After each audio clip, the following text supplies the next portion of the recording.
Votre escale culturelle hebdomadaire est de retour. Nous la consacrons ce samedi à un ouvrage qui vient nous interpeller sur les effets du réchauffement climatique dans la région du Moyen Atlas. Ce n'est donc pas pour rien que ce livre porte comme intitulé « Là où la neige fond ». Derrière ce récit, la plume d'un fils d'Imouzer Marmouche, Mohamed Ait Belhassan, l'homme, ingénieur de formation, il convoque sa mémoire d'enfance pour raconter son Imouzer natal d'antan lorsque la neige était souvent au rendez-vous. Hélas, cette ambiance glaciale manque énormément aux habitants de la région qui ne voient plus défiler sous leurs yeux les 4 saisons de l'année, ce qui les oblige à s'adapter comme ils le peuvent à ce changement du climat.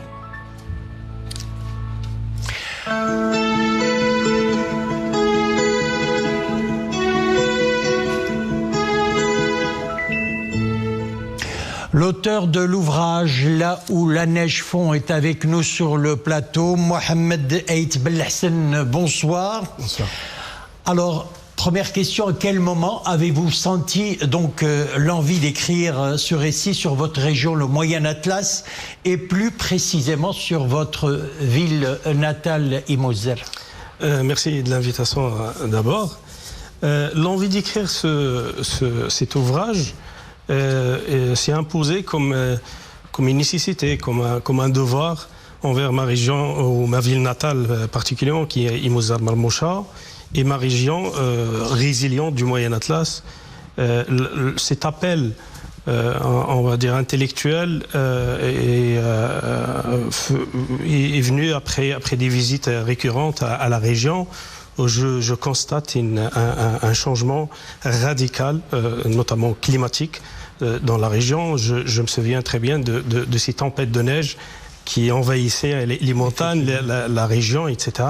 Et donc au fil du temps, je constate que ce n'est plus le cas et que ces neiges s'effacent, on va dire, au fil des années. Exactement.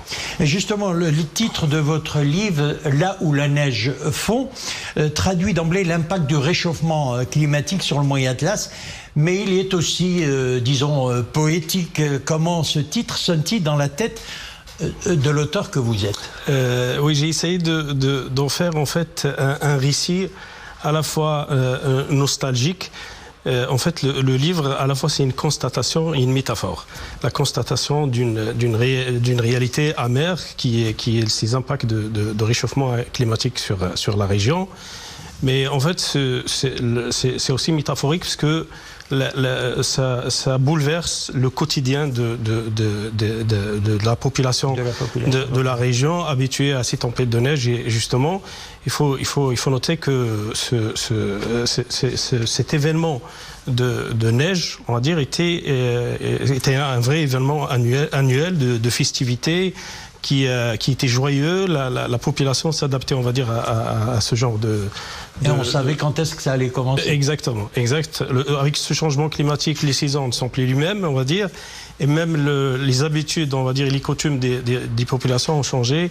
On sait que la région du Moyen Atlas, c'est une région purement agricole, donc il s'appuie sur l'agriculture, sur le bétail, et ce changement touche à tout dans ce sens. Donc la population a dû s'adapter au fil du temps, mais c'est pas suffisant. Donc il faut vraiment la main dans la main pour remédier à ces effets. Donc vous abordez la thématique du changement climatique, mais sous forme d'une histoire humaine, en racontant d'ailleurs votre vécu. Quel souvenir d'enfance ou de jeunesse gardez-vous de votre Imouzer natal en période hivernale, justement? Exactement. Je suis né en 1990 et je me rappelle très bien de mon enfance, on va dire, enneigée à Imouzer Marmoucha. Donc, à mon époque, durant l'enfance, l'adolescence, la tempête de neige couvrait des maisons carrément. Donc, on avait des débits importants. Ça a atteint à un certain moment 1,50 m, 2 mètres de neige. On était isolés du Maroc ou du monde, donc les axes routiers étaient impraticables.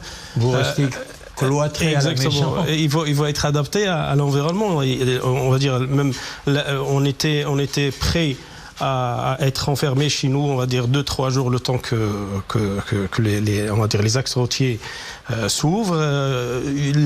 Par exemple, l'école était fermée pendant 2, 3, 4 jours, voire une semaine, le temps on va dire que la tempête on va dire s'efface.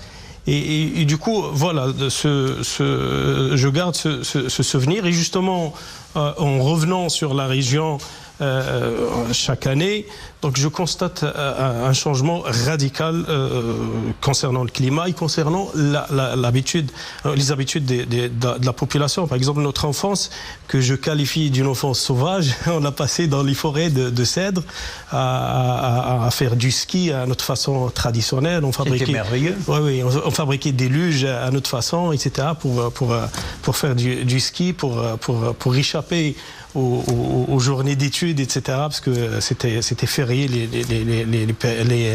les journées neigeuses. Donc tout ça a changé. Aujourd'hui, quand je reviens sur la région, les forêts sont vides, les enfants sont sur tablette, leur smartphone, ils sont chez eux, on joue moins à la nature. Donc on va dire que cet équilibre nature-homme a été cassé par ce changement climatique. Et justement, quelles sont donc les conséquences des effets du changement climatique sur la population locale ? Justement, a-t-elle pu s'adapter à cette transformation donc de la région ? La population locale a essayé de s'adapter à ce changement climatique, comme je viens de citer. C'est une région purement agricole, donc les agriculteurs ont essayé d'adapter leur culture à ce changement climatique. L'État a fait son effort avec des initiatives comme le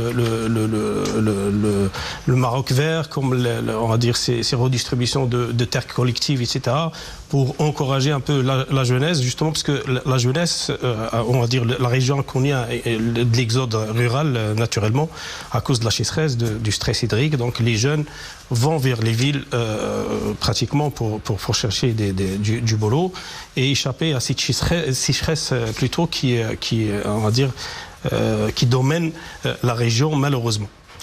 Nous nous sommes attardés un peu sur le contenu de votre ouvrage, mais parlons à présent de sa forme.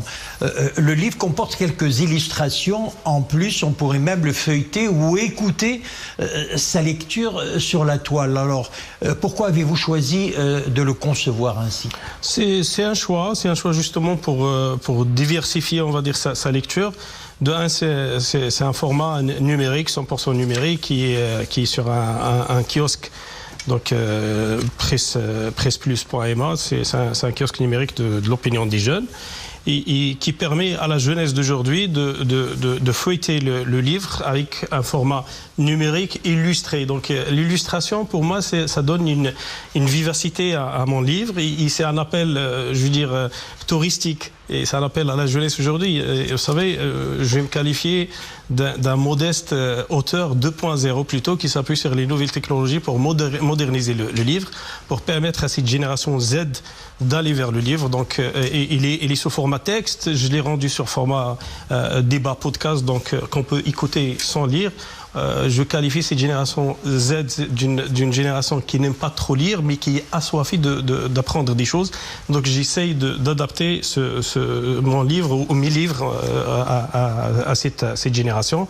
Prochainement, je prévois donc une production d'une vidéo grâce à l'intelligence artificielle qui sera sous forme de short film, ou voire une bande dessinée, pour illustrer et pour faciliter, on va dire, ce genre de thématique à cette génération Z. Mohamed Aït Belhassan, je rappelle que vous êtes l'auteur de livre Là où la neige fond. Merci d'avoir été notre invité, mais vous restez tout de même avec nous. Je vous propose de suivre ce reportage qui vous fera d'ailleurs plaisir, car la neige est enfin de retour dans plusieurs régions et notamment à Taourirt, dans l'oriental. Et vous allez le voir, ces flocons de neige font bien des heureux après plusieurs années de sécheresse. Le reportage est signé Mariam El Messi, Rachid Latabi et Youssef Chergui. L'émotion est à son paroxysme pour ces tout petits. Ils s'amusent, jouent et découvrent la beauté de la neige pour la première fois dans leur douar. Il avait rarement autant neigé en 20 ans. Nos enfants découvrent le paysage pour la première fois de leur vie. Leur joie est indescriptible. La fraîcheur des premiers flocons, un soulagement pour les grands aussi. La commune Ouled Mohamed, province de Taourirt, revit grâce à ces précipitations. L'eau qui dévale sur les rives de l'Oued riverain alimente les douars et irrigue les champs agricoles. Ces chutes de neige seront bénéfiques au pâturage. Les éleveurs étaient contraints de puiser dans leur stock de foin et de paille. Désormais, ils pourront ressortir leur cheptel. Avant, les cours d'eau serpentaient les douars. La terre était gorgée de vie. Ces abondantes précipitations neigeuses ravivent chez nous l'espoir d'un renouveau agricole. 30 cm de neige sont tombés en moins de 24 heures sur les massifs de Taourirt. Les passages routiers, recouverts d'un manteau blanc, sont investis par les engins de déneigement. Les saleuses ont permis de libérer les tracés routiers. La circulation a été vite rétablie au niveau des chaussées enneigées. De quoi désenclaver les douars riverains et assurer la sécurité des usagers de la route. Les prochains jours s'annoncent aussi frais sur les hauts plateaux de l'Oriental. Le mercure y poursuivra sa baisse ce week-end avec des températures négatives allant jusqu'à moins 5 degrés.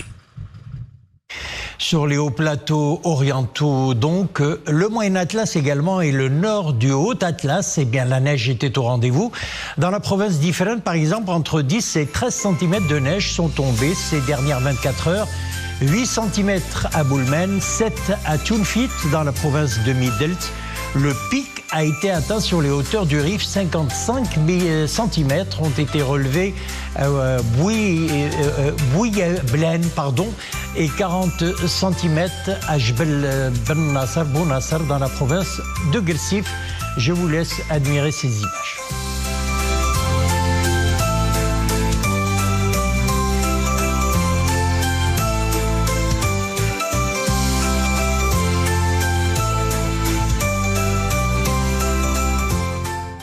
Voilà, c'est avec ces très belles images de neige que nous refermons l'édition. Merci de l'avoir suivi. Excellente soirée, à bientôt.